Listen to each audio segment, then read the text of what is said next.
येवला तालुक्यातील कापसे फाउंडेशन मध्ये दिव्यांग मूक कामगारांनी अयोध्येतील रामललासाठी रेशमी शेला विणलाय आणि राम मंदिरासाठी आपलाही हातभार लागल्यानं त्यांच्या आनंदाला पारावार उरला नाहीये। पाहूयात। रामलल्ला 22 तारखेला विराजमान होणार आहे। देशभरात या सोहळ्याची उत्सुकता आहे। हा सोहळा अविस्मरणीय व्हावा, अद्वितीय व्हावा यासाठी सर्वच संघटना यंत्रणा ह्या प्रत्यक्ष कामाला लागलेल्या आहेत आणि नाशिकमध्ये देखील यासाठी गेल्या 6 महिन्यापासून प्रयत्न सुरू आहे। कारण रामलल्लाचं गर्भगृहामध्ये जिथे विराजमान होणार आहे तिथली शोभा वाढवण्यासाठी महाराष्ट्राचं महावस्त्र राजवस्त्र हे पैठणीपासून बनवलेले पितांबर तिथे जाणार आहे। आता आपण बघतोय येवल्याच्या कापसे पैठणीमध्ये इथे शेला बनवण्याचं काम चालू आहे आणि हाच शेला रामाला प्रदान केला जाणार आहे, रामाला अर्पण केला जाणार आहे।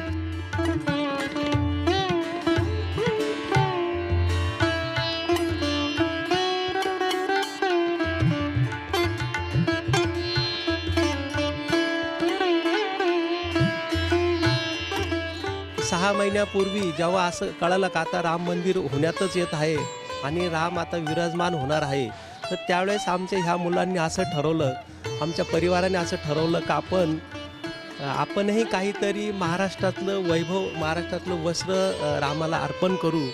आपल्या वस्त्राची खासियत सांगायची म्हटलं तर हे 2000 वर्षापूर्वीची ही कला आहे। हातमागावर इथं महावस्त्र तयार झालेलं आहे, होत आहे। आणि ते पण आतापर्यंत काय काय वस्त्र तयार केली आणि आता हे कसलं काम? आतापर्यंत आपण रामासाठी हे एक वस्त्र तयार केलं। एका प्रभू रामाला जसं घरभरणीमध्ये आपण एखाद्याचा सत्कार करतो, एखाद्या प्रमुख पाहुण्याचा, आता रामाचं आगमन होत आहे म्हणून त्यासाठी आपण एक शेला तयार केलेला आहे। हा शेला जो आहे याच्यासाठी आपल्याला हजारो फुलं, जे नॅचरल फुलं आमच्या गौशाळेत तयार झाली, त्या फुलं सुकवून त्याचा नॅचरल रंग तयार करून त्याच्यात हे रेशीम रंगवलेलं आहे आणि ते रंगवून त्याच्यामध्ये प्युअर चांदी सोन्याचा जर वापरून ह्या दिव्यांग मुलांनी तो विणलेला आहे आणि तो आता आज तो तयार झाला आहे आणि उद्या तो इथून अयोध्येला रवाना होत आहे। तुम्ही त्याचं डिझाईन बघू शकतात।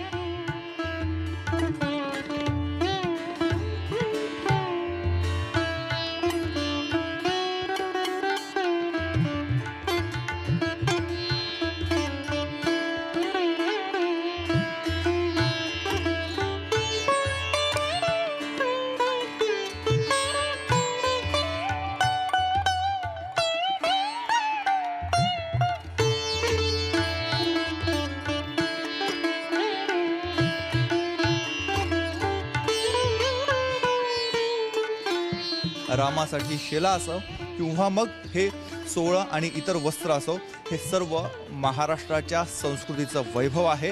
हेच आता आपल्याला अयोध्येमध्ये श्री राम मंदिराच्या गर्भगृहामध्ये बघायला मिळणार आहे।